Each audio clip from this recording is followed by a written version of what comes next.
আজ আমরা বেরিয়ে পড়েছি দার্জিলিংয়ের উদ্দেশ্যে। তবে এবারে শুধু দার্জিলিং নয়, তার সঙ্গে আমরা যাচ্ছি গ্যাংটকও। তো প্রথমেই চলে এসেছি শিয়ালদা স্টেশনে, আর এখান থেকেই আমাদের ট্রেন রয়েছে শিয়ালদা জলপাইগুড়ি রোড হামসাফার এক্সপ্রেস, যেটা একমাত্র সপ্তাহে ফ্রাইডে করেই ছাড়ে। প্রায় 10.5 ঘন্টা জার্নি করার পর ফাইনালি আমরা এসে পৌঁছালাম নিউ জলপাইগুড়ি বা এনজিপি স্টেশনে। স্টেশনের বাইরে আমাদের গাড়িও চলে এসেছে, আর এটা আমরা আগে থেকেই বুক করে এসেছিলাম।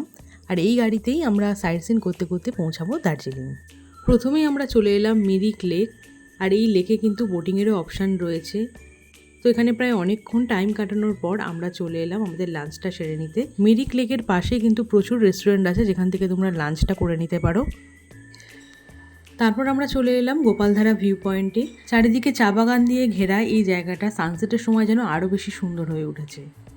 এরপর আমরা সোজা চলে গেলাম দার্জিলিংয়ের দিকে, সেখানে আমাদের হোটেল বুক করা রয়েছে। আর এই হচ্ছে আমাদের হোটেল নিউ বৈশালী। ম্যাল রোড থেকে মাত্র 4 to 5 মিনিটস ওয়াকিং ডিস্টেন্সেই কিন্তু রয়েছে এই হোটেলটা। আর আমরা এবারে এসেছি একটা ট্রাভেল এজেন্সির সাথে, যার নাম্বার আমি দিয়ে দেবো পিন কমেন্টে, তোমরা চাইলে চেক করে নিতে পারো। হোটেলের রুমগুলো কিন্তু বেশ পরিষ্কার পরিচ্ছন্ন, আর এর বেস্ট পার্ট হলো এই উইন্ডোগুলো।